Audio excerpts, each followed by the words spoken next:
여러분 안녕하십니까. 강신업 변호사입니다. 강신업 TV는 가장 빠르고 정확하게 팩트를 전달해 드립니다. 현안을 가장 신랄하고 날카롭게 분석해 드리고 있습니다. 강신업 TV 구독과 공유를 부탁드리겠습니다.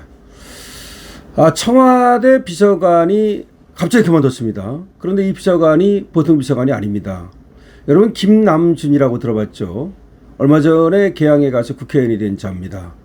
이 자가 이제 성남 라인이라 해가지고 성남시, 경기도 그리고 국회까지 그리고 청와대까지 계속 따라다니는 애인데, 이 김남준만큼이나 이재명한테 성남 라인으로 불리는 사람이 있습니다. 김상호라는 사람인데, 이 사람이 춘추관장을 맡고 있었는데요. 아주 높은 겁니다.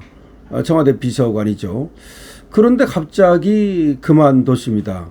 그래서 무슨 일인가 했더니 겉으로는 개인 사정이다, 일신상의 사정이다, 이렇게 얘기를 했는데 모든 걸 감춘 것이었습니다.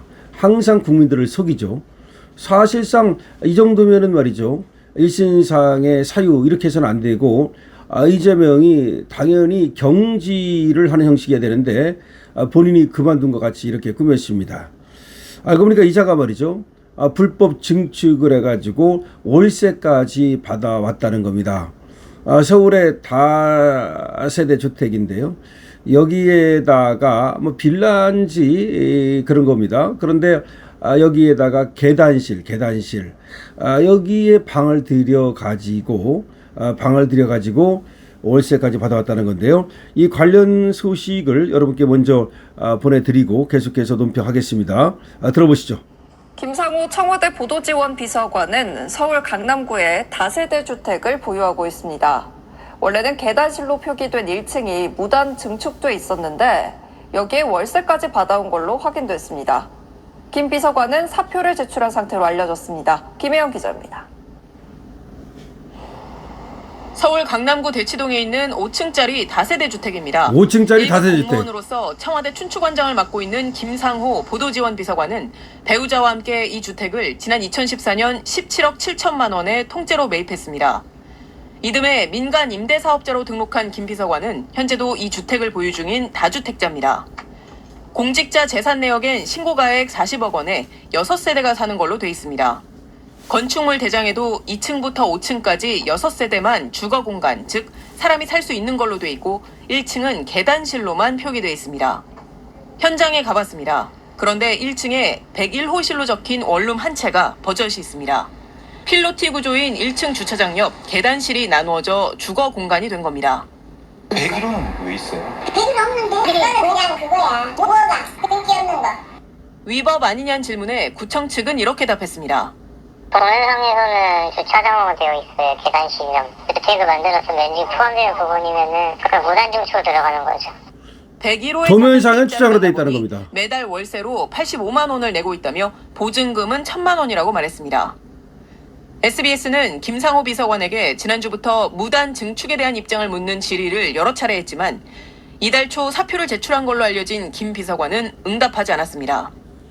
어제 SBS의 보도 이후 김 비서관은 입장문을 통해 2014년 매입 당시 이미 주차장 일부가 원룸으로 변경된 상태였고 이를 직접 증축하거나 증축을 지시한 사실은 없다며 결과적으로 필요한 행정 절차를 제때 진행하지 못한 점에 대해선 무겁게 받아들이고 있다고 밝혔습니다.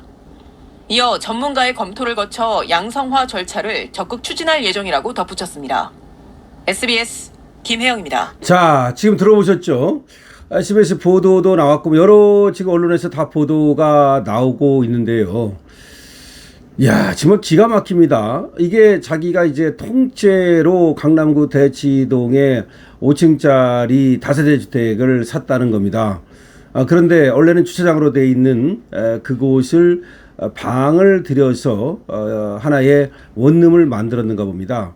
원래는 2층부터 5층까지만 원룸이 있는 거고 밑에는 주차장 면적으로 돼 있다는 거죠. 필로티 공법이라 해가지고. 그런데 거기에다가 101호를 만든 겁니다. 그리고 월세를 85만 원씩 받아왔다는 거거든요. 그런데 자기는 몰랐다는 식으로 발뺌을 하고 있습니다. 이자가 말이죠, 이재명의 최측근이라니까요. 완전히 최측근이라니까요. 그런데 그렇게 오랜 동안 말이죠. 공직 생활을 했는데도 불구하고 그런 걸 몰랐다는 것은 말이 안 되는 것이고, 어쩌면 말이죠. 처음부터 도면을 보고서 아주 방이 많으니까 그래서 이것을 구입을 했다고 봐야 되겠죠. 그런데 문제는 말이죠. 이자가 이 공직을 그만두는 그 절차가 문제입니다. 이런 것이 문제가 됐으면 말이죠. 이런 것들 때문에 그만둔다는 것을 분명히 얘기를 해서 뭐 경질 절차를 밟든지 국민에게 경질 사유를 밝히는 그런 어떤 과정을 거쳐야 되는데, 그냥 사표를 내고 일신상의 사유로 떠나는 것처럼 이렇게 꾸몄단 말이죠. 그건 청와대에서 그렇게 감싸준 거라고 볼 수가 있습니다. 이재명이 자기 측근을 갖다가 감싸준 것이라고 볼 수가 있겠는데요. 이재명은 늘 저런 식이죠.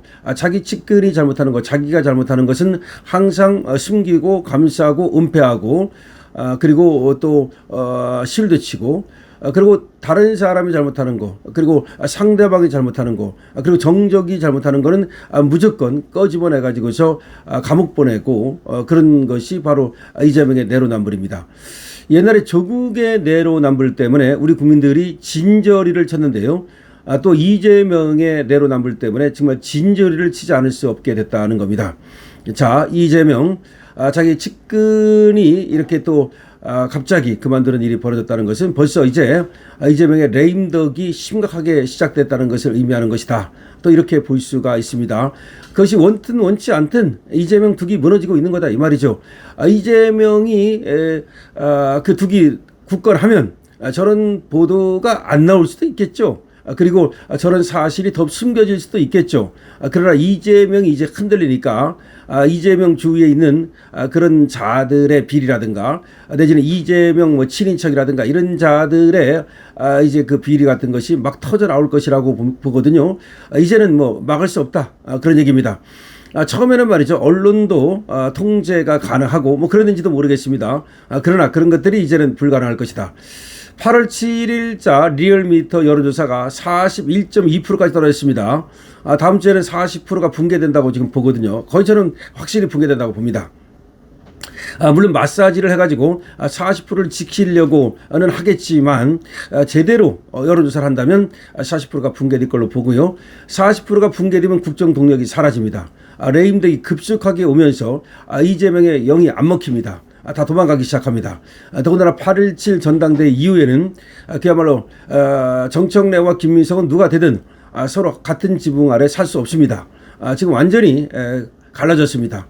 그렇기 때문에 민주당이 쪼개질 수도 있다는 말까지 나오는데, 민주당이 형식적으로는 안 쪼개진다 하더라도 실질적으로는 쪼개지는 실질적 분당 사태가 올 수도 있습니다. 그렇게 되면 이재명의 지지율은 더 떨어질 것이고, 이재명의 레임덕은 이제 데드덕으로 죽은 오리로 될 겁니다. 지금도 민주당 지지율보다도 이재명 지지율이 더 떨어졌습니다. 이거야말로 아주 심각한 사태라고 전문가들은 얘기하고 있거든요. 자, 그런데 이재명의 측근 중에 최측근이 사고를 친 거죠. 그리고 지금 사표를 집어던졌습니다. 그리고 그 사표를 낸 이유를 청와대는 쉬쉬하고 숨겼습니다. 그러나 숨길 수 없죠. 자, 이재명의 데드덕 시작됐습니다. 여러분들 어떻게 생각하십니까? 여러분들의 의견을 댓글로 많이 적어주시기 바랍니다. 구독과 공유를 부탁드리고요. 좋아요도 여러분께서 많이 주시면 감사하겠습니다.